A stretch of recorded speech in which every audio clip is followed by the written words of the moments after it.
Welcome to my channel SS applications. ఈ వీడియోలో TSRJC 2026కి ఏ విధంగా ఆన్లైన్లో అప్లై చేయాలి అనే స్టెప్ బై స్టెప్ ప్రాసెస్ని అయితే ఈ వీడియోలో తెలుసుకుందాము. ఫస్ట్ ఆఫ్ ఆల్ టీఎస్ఆర్జేసీ అనేది దేనికోసం అంటే ఎవరెవరైతే 10th క్లాస్ అయిన తర్వాత రెసిడెన్షియల్లో ఇంటర్ చేయాలనుకునే వారికి ఈ యొక్క టీఎస్ఆర్జేసీ సెట్ అనేది ఉపయోగపడుతుందండి. ఇందులో CEC, MEC, BiPC, MPC and HEC కోర్సులలో అడ్మిషన్స్ పొందడానికి ఇది చాలా యూస్ఫుల్ అయితే అవుతుంది. ఈ యొక్క సెట్ కనుక మీరు రాసి అందులో క్వాలిఫై అయినట్లయితే మీకు ఏదో ఒక కాలేజ్లో మంచి కాలేజ్లో మీకు సీట్ అనేది అలొకేట్ అయితే అవుతుందండి. మొత్తం 2 years ప్రోగ్రామ్లో మీరు మొత్తం కంప్లీట్ అయితే చేసుకోవచ్చు ఇంటర్మీడియట్ అనేది. సో అప్లికేషన్ ప్రాసెస్ అనేది మొత్తం క్లియర్గా అయితే చూసుకుందాము. ఎవరైతే మన ఛానల్కి కొత్తగా వచ్చారో వాళ్ళు సబ్స్క్రైబ్ అయితే చేసుకోండి. ఫస్ట్ ఏదైనా ఒక బ్రౌజర్ ఓపెన్ చేయండి. ఓపెన్ చేసి ఇక్కడ స్క్రీన్ పైన చూపిస్తున్న విధంగా సెర్చ్ చేయండి. అంటే ఈ విధంగా స్క్రీన్ పైన కనిపిస్తున్న విధంగా సెర్చ్ చేయండి. లేకపోతే నేను లింక్ కనుక డైరెక్ట్ డిస్క్రిప్షన్లో ఇస్తున్నాను. ఆ యొక్క లింక్ని క్లిక్ చేయడం ద్వారా మీకు ఈ విధంగా ఇంటర్ఫేస్ అయితే ఉంటుందండి. లేదంటే మీరు మాన్యువల్గా కూడా సెర్చ్ చేసుకోవచ్చు. సో బెస్ట్ ఆప్షన్ నేను డిస్క్రిప్షన్లో ఇచ్చిన లింక్ని క్లిక్ చేస్తే ఇంటర్ఫేస్ అనేది ఈ విధంగా ఉంటుంది. దీనికి అడ్మిషన్స్ కోసం ఆల్రెడీ ఇక్కడ పేమెంట్ అండ్ అప్లికేషన్స్ అయితే స్టార్ట్ అయితే అయిపోయినాయండి. సో ఫస్ట్ ఆఫ్ ఆల్ మనం చేయాల్సింది పేమెంట్ కాబట్టి కొంచెం పైకి స్క్రోల్ చేసినట్లయితే ఇక్కడ ఆన్లైన్ పేమెంట్ అని ఒక ట్యాబ్ అయితే కనిపిస్తుంది. ఈ యొక్క ట్యాబ్ అయితే క్లిక్ చేయండి. క్లిక్ చేసిన తర్వాత ఫస్ట్ మనం పేమెంట్ చేసిన తర్వాతనే నెక్స్ట్ మనం ఇక్కడ సబ్మిట్ అప్లికేషన్ అనే ఫామ్ని క్లిక్ చేయాలి.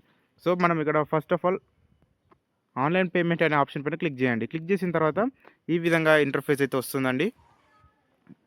ఇంకొంచెం పైకి స్క్రోల్ చేసినట్లయితే ఇక్కడ applying for TSRJC and KGBV అని ఉంది. ఫస్ట్ ఆఫ్ ఆల్ ఇక్కడ చూసుకున్నట్లయితే ఈ యొక్క సెట్ ద్వారా మీరు కస్తూర్బా గాంధీలో మీరు అడ్మిషన్స్ పొందొచ్చు అండ్ అదేవిధంగా నార్మల్ రెసిడెన్షియల్ సొసైటీస్లో కూడా మీరు అడ్మిషన్ అయితే పొందొచ్చు. సో ఇక్కడ మీరు సెలెక్ట్ అన్న ఒక ఆప్షన్ అయితే ఉంది. ఈ ఆప్షన్ని క్లిక్ చేయండి. క్లిక్ చేసినట్లయితే ఈ విధంగా 2 ఆప్షన్స్ అయితే వస్తాయి. టీఎస్ఆర్జేసీ అండ్ కేజీబీవీ అని వస్తుందండి. ఒకవేళ మీరు నార్మల్ రెసిడెన్షియల్ కాలేజ్లో కనుక వేయాలనుకున్నట్లయితే ఇక్కడ టీఎస్ఆర్జేసీ అనే ఆప్షన్ పైన క్లిక్ చేయండి. లేదా కేజీబీవీలో వేయాలనుకున్నట్లయితే మీ పిల్లల్ని ఇక్కడ కేజీబీవీ అనే ఆప్షన్ని సెలెక్ట్ చేసుకోండి.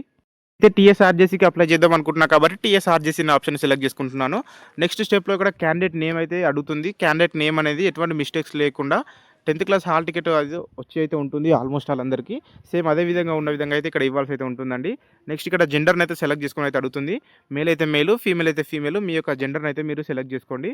సెలెక్ట్ చేసిన తర్వాత ఇక్కడ కేటగిరీ అయితే అడుగుతుందండి. ఫస్ట్గా రిజర్వేషన్ కేటగిరీ కమ్యూనిటీ అని కనిపిస్తుంది. ఈ యొక్క ఆప్షన్ పైన క్లిక్ చేయండి. క్లిక్ చేసిన తర్వాత ఈ విధంగా వస్తుంది బీసీఏ, బీసీబీ, బీసీటీ, బీసీడీ అని. ఈ విధంగా కొన్ని ఓసీ అండ్ ఎస్సీ ఎస్టీ క్యాస్ట్లు అయితే ఉన్నాయి. మీ యొక్క క్యాస్ట్ని అయితే సెలెక్ట్ చేసుకోండి. గుర్తుంచుకోండి క్యాస్ట్ బేసిస్లో పేమెంట్ అయితే ఉంటుంది. నెక్స్ట్ ఇక్కడ డేట్ ఆఫ్ బర్త్ అయితే అడుగుతుంది. ఎస్ఎస్సీ మెమోలో ఉన్న డేట్ ఆఫ్ బర్త్ ఏ విధంగా ఉందో అదేవిధంగా ఇక్కడ ఎంటర్ చేసి పేరెంట్ మొబైల్ నెంబర్ని కరెక్ట్గా ఎంటర్ చేయండి. ఎటువంటి మిస్టేక్స్ లేకుండా ఇక్కడ మొబైల్ నెంబర్ని ఎంటర్ చేయండి. ఎంటర్ చేసిన తర్వాత నెక్స్ట్ ఇక్కడ డిస్ట్రిక్ట్స్ అనేది అడుగుతుందండి. మీరు ఏ డిస్ట్రిక్ట్ కిందకి చెందిన వాళ్ళు అని చెప్పేసి అయితే అడుగుతుంది. అది మీ రెసిడెన్స్ డిస్ట్రిక్ట్ అయితే మీరు సెలెక్ట్ చేసుకోండి.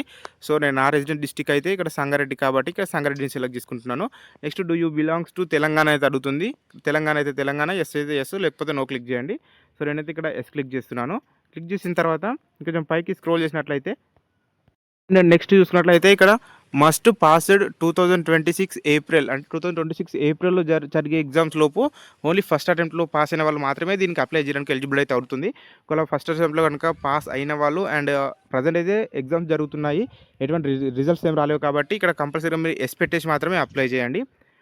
నెక్స్ట్ ఇక్కడ పైకి స్క్రోల్ చేసినట్లయితే OC candidates and SC ST candidates గురించి చూసుకున్నట్లయితే ఎవరెవరైతే OC candidates minimum 6 points above అయితే ఉండాలి, అంటే 60% కంటే ఎక్కువ ఉండాలి. అండ్ మిగతా ఎస్సీ ఎస్టీ వాళ్ళకైతే 50% ఉంటే సరిపోతుంది. నెక్స్ట్ ఇక పైకి స్క్రోల్ చేసినట్లయితే ఇక్కడ అమౌంట్ అయితే కనిపిస్తుందని మనం ఎంత అమౌంట్ పే చేయాలనేది 200 రూపీస్ పేమెంట్ అయితే ఉంది. నెక్స్ట్ ఇక్కడ కనిపిస్తున్న క్యాప్చా కోడ్ని ఈ ప్లేస్లో ఎంటర్ చేయండి. ఎంటర్ చేసి పైకి స్క్రోల్ చేయండి. పైకి స్క్రోల్ చేసిన తర్వాత ఇక్కడ ఒక టిక్ మార్క్ ఇచ్చేసి నెక్స్ట్ ప్రొసీడ్ అనే ఆప్షన్ పైన క్లిక్ చేయండి. మీరు ప్రొసీడ్ పైన క్లిక్ చేయగానే మీరు ఏ డీటెయిల్స్ అయితే ఇచ్చారో అన్ని డీటెయిల్స్ స్క్రీన్ పైన చూపిస్తున్నాయి. ప్రతి ఒక్క డీటెయిల్స్ని క్రాస్ చెక్ చేసుకోండి. ప్రివ్యూ ఇది. ఇందులో కనుక మీరు మిస్టేక్ పెట్టినట్లయితే తర్వాత మీకు ప్రాబ్లం అయితే అవుతుంది. సో అన్నీ క్లారిటీగా చెక్ చేసుకొని ఇక్కడ ప్రివ్యూని అయితే చెక్ చేసుకోండి. అన్ని చెక్ చేసుకున్న తర్వాత ఇక్కడ సబ్మిట్ అని ఒక ట్యాబ్ అయితే కనిపిస్తుందండి. దాన్ని క్లిక్ చేయండి. ఒకవేళ ఏమైనా మిస్టేక్స్ కనుక ఏమైనా ఉన్నట్లయితే ఇక్కడ క్యాన్సిల్ అని ఒక ట్యాబ్ ఉంది. దాన్ని క్లిక్ చేసి మీరు ఎడిట్ చేసుకోండి. సో నేనైతే అన్ని డీటెయిల్స్ కరెక్ట్గా ఇచ్చాను కాబట్టి ఇక్కడ గ్రీన్ కలర్లో సబ్మిట్ అనే ఆప్షన్ని క్లిక్ చేస్తున్నాను. సో నెక్స్ట్ ఇంటర్ఫేస్ అనేది ఈ విధంగా ఉంటుందండి. ఇక్కడ మనం పేమెంట్ చేయాల్సి అయితే ఉంటుంది 200. ఇక్కడ భీమ్ క్యూఆర్ కోడ్ ఉంటుంది. అదేవిధంగా UPI, net banking, debit card, credit కార్డ్తో కూడా మనం పేమెంట్ అయితే చేసుకోవచ్చు. సో ఇక్కడ మీరు ఈజీగా పేమెంట్ చేసుకోవాలనుకున్నట్లయితే ఇక్కడ పైకి స్క్రోల్ చేస్తే ఇక్కడ యూపీఐ అనే ఒక ఆప్షన్ అయితే కనిపిస్తుందండి. ఈ యొక్క యూపీఐ అనే ఒక ఆప్షన్ని క్లిక్ చేయండి. థర్డ్ ఆప్షన్ క్లిక్ చేసిన తర్వాత ఇక్కడ బై యూపీఐ యాప్ అని కనిపిస్తుంది. అండ్ అదేవిధంగా క్యూఆర్ అని కనిపిస్తుంది. సో, ఇక్కడ యాప్ అని క్లిక్ చేయండి. యాప్ అని క్లిక్ చేసిన తర్వాత లేదా మీరు క్యూఆర్ కోడ్‌తో పేమెంట్ చేయాలనుకున్నట్లయితే ఇక్కడ క్యూఆర్ కోడ్‌ని క్లిక్ చేయండి. క్యూఆర్ కోడ్‌ని క్లిక్ చేస్తే ఒక క్యూఆర్ కోడ్ వస్తుంది. వేరే ఫోన్ నుంచి దీన్ని స్కాన్ చేసి మీరు పేమెంట్ అయితే చేసేయండి. సో, బెస్ట్ ఆప్షన్ ఏంటి అంటే ఇక్కడ pay by any UPI app అని కనిపిస్తుంది. దాన్ని క్లిక్ చేయండి. చేశాక మీ ఫోన్‌లో ఉన్నటువంటి యాప్ ఏదైతే ఉందో ఆ యొక్క యాప్‌ని మీరు సెలెక్ట్ చేసుకోండి. సో, నేనైతే ఇక్కడ నేను ఒక యాప్ ద్వారా పేమెంట్ చేద్దాం అనుకుంటున్నాను. ఒకవేళ మీరు గనుక ఫోన్‌పే ద్వారా చేయాలనుకున్నట్లయితే ఇక్కడ ఫోన్‌పే పైన క్లిక్ చేయండి. క్లిక్ చేసిన తర్వాత ఈ విధంగా అయితే అడుగుతుందండి. ప్రతి ఒక్క డీటెయిల్స్‌ని చూసుకోండి. ఇక్కడ పేమెంట్ అయితే అడుగుతుంది. మీరు ఏ అకౌంట్ నుంచి అయితే పేమెంట్ చేయాలనుకుంటున్నారో ఆ అకౌంట్‌ని సెలెక్ట్ చేసుకొని ఇక్కడ పిన్ కొట్టేసి మీరు పే చేసేసేయండి. మీ పేమెంట్ అయిపోగానే ఈ విధంగా రీడైరెక్ట్ అవుతుంది. ఇది గుర్తుంచుకోండి. వన్స్ మీ పేమెంట్ అనేది ఫోన్‌పేలో సక్సెస్‌ఫుల్‌గా కంప్లీట్ అయిపోయిన తర్వాత ఆటోమేటిక్‌గా అదే ఈ ఇంటర్ఫేస్‌కి అయితే తీసుకొస్తుందండి. ఇక్కడ మీరు మీ యొక్క జర్నల్ నంబర్‌ని అయితే రికార్డ్ చేసుకోవాల్సి ఉంటుంది. ఫస్ట్ చూసుకోవాల్సింది ట్రాన్సాక్షన్ సక్సెస్‌ఫుల్ అని రావాలి. ఇక్కడ చూసుకోండి ట్రాన్సాక్షన్ సక్సెస్‌ఫుల్ కంప్లీటెడ్ అని వస్తుంది. ఈ విధంగా వచ్చిన తర్వాత ఇక్కడ జర్నల్ నంబర్ ఏదైతే ఉందో ఫస్ట్ మీరు ఈ వచ్చిన ప్రింట్ అనేది ఒక స్క్రీన్‌షాట్ అయితే తీసి ఉంచుకోండి. స్క్రీన్‌షాట్ తీసి ఉంచుకున్న తర్వాత స్క్రోల్ చేస్తే ఇక్కడ 2 ఆప్షన్స్ అయితే ఉన్నాయండి. ఇక్కడ ప్రింట్ అని ఒక ఆప్షన్ ఉంది. అండ్ అదే విధంగా ప్రొసీడ్ టు ఫిల్ అప్లికేషన్ అని ఉంది. ఇక్కడ మీరు ఫస్ట్ ఈ ఆప్షన్‌ని క్లిక్ చేసి మీరు ప్రింట్ అయితే తీసి ఉంచుకోండి.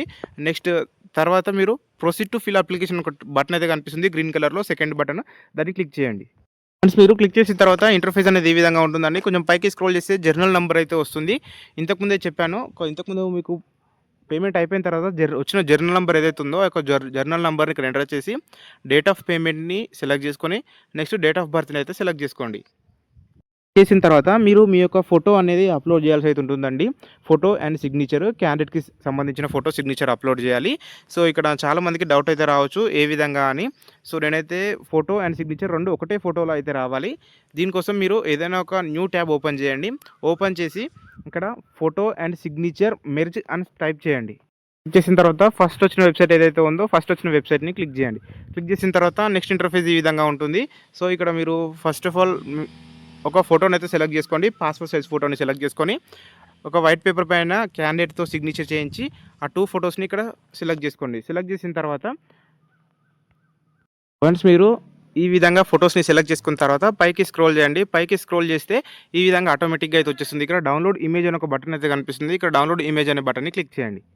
డౌన్లోడ్ బటన్ పైన క్లిక్ చేయగానే ఈ విధంగా ఓపెన్ అయితే అవుతుందండి. ఫస్ట్ దీన్ని ఓపెన్ చేయండి. ఓపెన్ చేసిన తర్వాత ఈ విధంగా ఫోటో అండ్ సిగ్నేచర్ అనేది కింద 2గా అయితే వస్తుంది. ఫోటో అండ్ సిగ్నేచర్ 2 ఒకటే ఫోటోలో అయితే వస్తుందండి. ఫోటోని మీరు ఇక్కడ చూస్ ఫిల్ అని ఒక ఆప్షన్ అయితే కనిపిస్తుంది. చూస్ ఫిల్ పైన ఆప్షన్ పైన క్లిక్ చేసి మీరు ఏ ఫోటో అయితే డౌన్లోడ్ చేసుకున్నారో ఆ ఫోటోని సెలెక్ట్ చేసుకోవడం ద్వారా ఈ విధంగా వస్తుంది. నేను చూడండి ఇక్కడ సర్కిల్ చేస్తూ చూపిస్తున్నాను. ఈ విధంగా క్లియర్‌గా అయితే రావాలి. ఫోటో అండ్ సిగ్నేచర్ ఒకటే సైజులో అయితే ఉండాలి. ఇందులో ఆటోమేటిక్‌గా వచ్చేస్తుంది. నెక్స్ట్ పైకి స్క్రోల్ చేస్తే ఇక్కడ ఒక టిక్ అయితే కనిపిస్తుంది. ఇక్కడ టిక్ ఇచ్చేసి ఇక్కడ కనిపిస్తున్న క్యాప్చాని ఈ ప్లేస్‌లో ఎంటర్ చేసి నెక్స్ట్ అనే ఆప్షన్‌ని క్లిక్ చేయండి. మీరు నెక్స్ట్ పైన క్లిక్ చేయగానే ఈ విధంగా అప్లికేషన్‌కు సంబంధించిన డీటెయిల్స్ అయితే వస్తాయండి. ఇక్కడ మీ యొక్క నేమ్ అనేది క్లియర్‌గా చూపిస్తుంది. నేను సెక్యూరిటీ పర్పస్ కోసం హైడ్ చేశాను. క్యాండిడేట్ ఫోటో అండ్ సిగ్నేచర్ అయితే కనిపిస్తుంది. నెక్స్ట్ ఇక్కడ ఈ ప్లేస్‌లో మీరు కంపల్సరీగా మీరు కొన్ని డీటెయిల్స్ అయితే ఎంటర్ చేయాలండి. ఈ డీటెయిల్స్ ఎంటర్ చేసే ముందు ఇక్కడ ఫస్ట్ మీ యొక్క సర్‌నేమ్ ఎంటర్ చేసి ఫాదర్ నేమ్ ఎంటర్ చేయండి. నెక్స్ట్ మదర్ నేమ్ ఎంటర్ చేయండి. యాజ్ పర్ ఎస్ఎస్‌సిలో అండ్ మీరు ఇచ్చిన డీటెయిల్స్ ఎస్ఎస్‌సిలో ఏ విధంగా ఇచ్చారో అదే విధంగా ఇక్కడ ఎంటర్ చేయండి. ఎంటర్ చేసి పైకి స్క్రోల్ చేయండి. చేస్తే ఈ విధంగా అయితే వస్తుంది. ఆ యొక్క డేట్ ఆఫ్ బర్త్ ఏదైతే ఉందో మీరు ఇచ్చిన డేట్ ఆఫ్ బర్త్ బేసిస్‌లో ఇక్కడ ఇచ్చిన ఏజ్ అయితే ఇక్కడ ఆటోమేటిక్‌గా వచ్చేస్తుందండి. ఇంకొంచెం పైకి స్క్రోల్ చేస్తే ఇక్కడ అడ్రస్ అయితే అడుగుతుంది. అడ్రస్‌కు సంబంధించి చాలామందికి డౌట్స్ అయితే ఉంటాయి. ఇక్కడ నేను క్లియర్‌గా ఎటువంటి మిస్టేక్స్ ఏం లేకుండా చెప్తున్నాను చూడండి. అడ్రస్ ఫర్ కమ్యూనికేషన్ ఈ ప్లేస్‌లో మీ యొక్క హౌస్ నంబర్ అయితే ఇచ్చేసేయండి. నెక్స్ట్ సెకండ్ బాక్స్‌లో మీ యొక్క విలేజ్ నేమ్ అయితే ఇవ్వండి. ఇచ్చిన తర్వాత నెక్స్ట్ ఇక్కడ మీ యొక్క డిస్ట్రిక్ట్‌ని సెలెక్ట్ చేసుకోండి. సో, నేనైతే ఇక్కడ సెలెక్ట్ చేసుకుంటున్నాను. నా డిస్ట్రిక్ట్ అనేది సంగారెడ్డి కాబట్టి ఇక్కడ నేను సంగారెడ్డి ఆప్షన్ సెలెక్ట్ చేసుకున్నాను. నెక్స్ట్ మండల్‌ని అయితే అడుగుతుందండి. ఇక్కడ మీరు మండల్‌ని సెలెక్ట్ చేసుకోండి. మండల్ ఏదైతే ఉందో ఆ యొక్క మండల్‌ని మీరు సెలెక్ట్ చేసుకోండి. సెలెక్ట్ చేసిన తర్వాత నెక్స్ట్ స్టెప్‌లో ఇక్కడ పిన్ కోడ్ అయితే అడుగుతుంది. మీ ఏరియా పిన్ కోడ్ ఏదైతే ఉందో 6 డిజిట్ పిన్ కోడ్ ఆ పిన్ కోడ్‌ని ఇక్కడ ఎంటర్ చేయండి. నెక్స్ట్ ఇక్కడ మెయిల్ ఐడీ అయితే అడుగుతుంది. మెయిల్ ఐడీ ఆప్షనల్ ఇస్తే ఇవ్వండి లేదంటే లేదు. ఇక్కడ మెయిల్ ఐడీ ఇస్తే ఇవ్వండి లేదంటే లేదు. ఎటువంటి ప్రాబ్లమ్ అయితే లేదు. నెక్స్ట్ మీరు ఇచ్చిన మొబైల్ నెంబర్ అనేది క్లియర్‌గా కనిపిస్తుంది. పైకి స్క్రోల్ చేసినట్లయితే ఇక్కడ మీరు ఇచ్చిన కేటగిరీ కూడా క్లియర్‌గా అయితే కనిపిస్తుందండి. నేను ఇక్కడ బాక్స్ వేస్తూ అయితే చూపిస్తున్నాను. ఇక్కడ మీరు ఇచ్చిన కేటగిరీ చూపిస్తుంది. నెక్స్ట్ ఆర్ఫన్ అని వస్తుంది. ఒకవేళ క్యాండిడేట్ కనుక అనాథ అయినట్లయితే ఇక్కడ ఎస్ ఇవ్వండి. లేకపోతే ఎటువంటి అవసరం అయితే లేదు. ఇక్కడ కనుక మీరు ఆర్ఫన్ అనే ప్లేస్‌లో గనుక యెస్ ఇచ్చినట్లయితే, మీరు మీ పేరెంట్స్ ఎవరైతే ఉన్నారో అంటే అనాథ వాళ్ళు, వాళ్ళకి సంబంధించిన ప్రూఫ్‌లని మీరు జాయినింగ్ టైమ్‌లో మీరు కాలేజ్‌కి గాని, స్కూల్‌కి గాని సబ్మిట్ చేయాల్సయితే ఉంటుంది.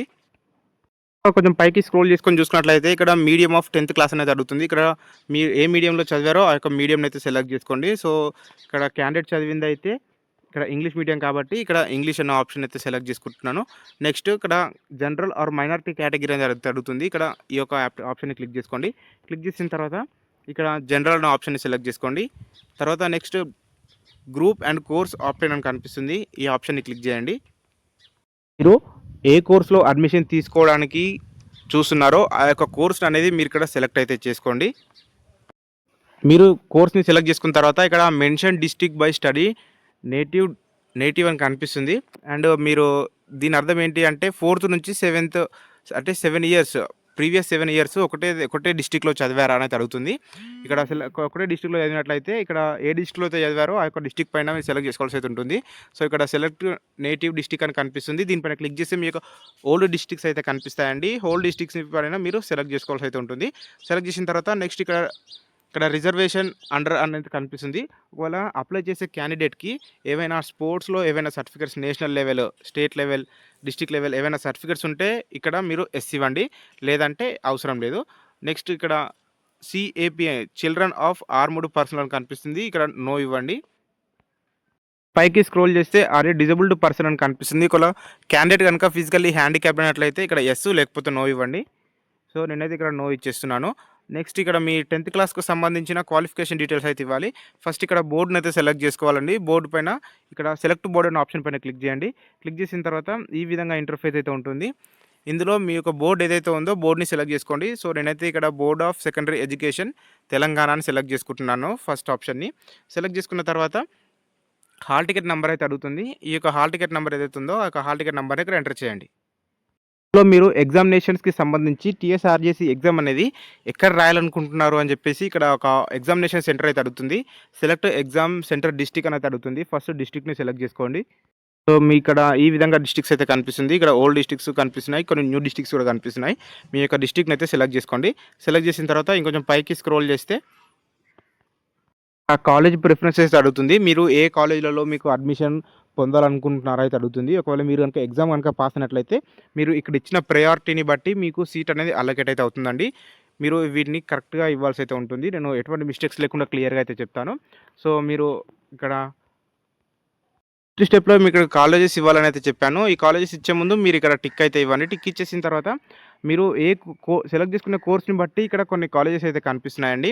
సో, ఫస్ట్ ఆఫ్ ఆల్ చూసుకున్నట్లయితే మీరు ఇక్కడ ఇచ్చిన డిస్ట్రిక్ట్ ఏదైతే ఉందో మీ నేటివ్ డిస్ట్రిక్ట్‌ని బట్టి ఇక్కడ డిస్ట్రిక్ట్‌లో ఉండే కాలేజెస్ అయితే చూపిస్తున్నాయి.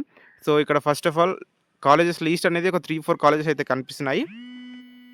సెలెక్ట్ చేసుకునే కోర్సులు ఏవేవైతే ఉన్నాయో ఉన్న కాలేజెస్ అన్నీ ఇక్కడ క్లియర్‌గా అయితే కనిపిస్తాయండి. సో, వీటిని మీరు ప్రిఫరెన్సెస్ అయితే ఇవ్వాల్సి అయితే ఉంటుంది. సో, నేనైతే ఫస్ట్ ప్లేస్‌లో ఇక్కడ మెదక్ ఇద్దాం అనుకుంటున్నా కాబట్టి ఇక్కడ ఫస్ట్ ఆప్షన్ పైన అయితే క్లిక్ చేస్తున్నాను. ఫస్ట్ మెదక్ పైన క్లిక్ చేసిన తర్వాత ఈ విధంగా అది సెలెక్ట్ అయితే అవుతుంది.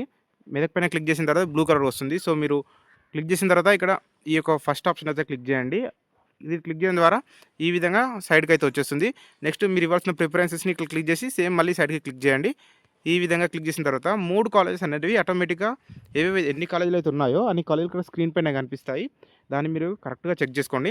సో, ఈ స్టేజ్‌లోకి వచ్చిన తర్వాత మీరు చేయాల్సిన వర్క్ ఏంటి అంటే మీకు సెలెక్ట్ అయితే ఫస్ట్ ఏ కాలేజ్‌లో మీరు సీట్ రావాలనుకుంటున్నారనే దాన్ని మీరు సెలెక్ట్ చేసుకోవాల్సి అయితే ఉంటుంది.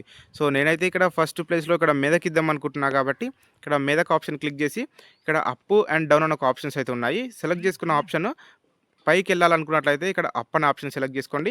లేక ఇక్కడ డౌన్ వెళ్ళాలనుకున్నట్లయితే ఇక్కడ డౌన్ ఆప్షన్‌ని సెలెక్ట్ చేసుకోండి. సో, నేనైతే ఇక్కడ పైనకెళ్ళాలనుకుంటున్నా కాబట్టి మెదక్ ఫస్ట్ ప్లేస్‌లో పెడదాం అనుకుంటున్నా కాబట్టి ఇక్కడ అప్ అనే ఆప్షన్ క్లిక్ చేయంగానే మెదక్ ఆటోమేటిక్‌గా పైకైతే వెళ్తుంది. చూడండి ఈ విధంగా వెళ్తుంది. నెక్స్ట్ ఒకవేళ జైరాబాద్ గనుక పైకెళ్ళాలనుకున్నట్లయితే ఆ ఆప్షన్‌ని సెలెక్ట్ చేసుకొని పైకి ఈ విధంగా క్లిక్ చేస్తే అట్లా వెళ్తుంది. గుర్తుంచుకోండి. ఇవన్నీ సెలెక్ట్ చేసిన తర్వాత పైకి స్క్రోల్ చేసినట్లయితే ఇక్కడ ఐ అగ్రీ అని ఒక బటన్ అయితే కనిపిస్తుందండి. ఇక్కడ ఈ యొక్క ఆప్షన్ అయితే మీరు సెలెక్ట్ చేసుకోండి. సెలెక్ట్ చేసిన తర్వాత ప్రివ్యూ అని కనిపిస్తుంది. ఇక్కడ ప్రివ్యూ అనే ఆప్షన్‌ని క్లిక్ చేయండి. నెక్స్ట్ స్టెప్‌లో మీరు ఇచ్చిన డీటెయిల్స్ అన్నీ ఇక్కడ ప్రివ్యూ అయితే కనిపిస్తాయి. ఏమైనా డీటెయిల్స్ కనుక ఏమైనా తప్పుగా ఉన్నట్లయితే ఇక్కడ ఎడిట్ అని ఒక ఆప్షన్ క్లిక్ చేసి మీరు వాటిని కరెక్ట్‌గా అయితే చేసుకోవచ్చు. మీరు ఇక్కడ నెక్స్ట్ ఫైనల్‌గా చూసుకోవాల్సింది మీరు కాలేజ్ ప్రిఫరెన్సెస్ అండి. మీరు ఎన్ని కాలేజెస్ ప్రిఫరెన్స్ ఇచ్చారో ఇక్కడ ఏ కాలేజీ ఏ ప్లేస్‌లో ఉంది అని చెప్పేసి ఇక్కడ క్లియర్‌గా మీరు చెక్ చేసుకోండి. చెక్ చేసుకున్న తర్వాత స్పెల్లింగ్ మిస్టేక్స్ గానీ ఏమైనా ఉన్నట్లయితే చెక్ చేసుకొని ఇక్కడ మీరు సబ్మిట్ చేయాల్సి అయితే ఉంటుంది. నేనైతే ఇక్కడ సబ్మిట్ అనే ఆప్షన్ క్లిక్ చేస్తున్నాను. ఒకటి గుర్తుంచుకోండి, చాలామందికి డౌట్ అయితే వస్తుంది. కొన్ని కాలేజెస్ చూపిస్తున్నాయి అని చెప్పేసి మీరు నేటివ్ డిస్ట్రిక్ట్ సెలెక్ట్ చేసుకున్న దాన్ని బట్టి అందులో ఉండే కాలేజెస్‌ని ఆటోమేటిక్‌గా అవి సజెస్ట్ అయితే చేస్తాయి. సో నేనైతే అదే విధంగా ఎంఈసీ కోర్స్‌లో చూసినట్లయితే ఎంఈసీ కోర్స్‌లో ఒకటే కాలేజ్‌లో ఉంది కాబట్టి గర్ల్స్‌కి సంబంధించి అది వరంగల్ కాలేజ్ అయితే ఉంది. దాన్ని ఒక్కదాన్ని అయితే చూపిస్తుంది. అన్నిటిని చూసుకొని ఇక్కడ సబ్మిట్ అనే ఆప్షన్ క్లిక్ చేయండి. వన్స్ మీరు సబ్మిట్ చేయంగానే ఈ విధంగా క్యాండిడేట్ ఐడి కనిపిస్తుంది. ఇక్కడ బ్లూ కలర్ బటన్‌లో డౌన్లోడ్ అప్లికేషన్ అని ఒక ట్యాబ్ కనిపిస్తుంది. ఈ యొక్క డౌన్లోడ్ అప్లికేషన్ అనే ట్యాబ్‌ని క్లిక్ చేయండి. మీరు డౌన్లోడ్ అప్లికేషన్ పైన క్లిక్ చేయంగానే ఈ విధంగా ఆటోమేటిక్ పీడీఎఫ్ అనేది డౌన్లోడ్ అయితే అయిపోతుందండి. ఇంతటితో మీ యొక్క అప్లికేషన్ అనేది సక్సెస్‌ఫుల్‌గా కంప్లీట్ అయితే అయిపోయింది. ఇంకా ఏమైనా డౌట్స్ కనుక ఏమైనా ఉన్నట్లయితే నాకు కామెంట్ సెక్షన్‌లో అడగండి. ప్రతి కామెంట్‌కి రిప్లై అయితే ఇస్తాను. ఈ వీడియో ఎవరెవరైతే ఇంటర్ రెసిడెన్షియల్‌లో చేయాలనుకునే వాళ్ళకి ఈ వీడియో అనేది షేర్ చేయండి. Thank you.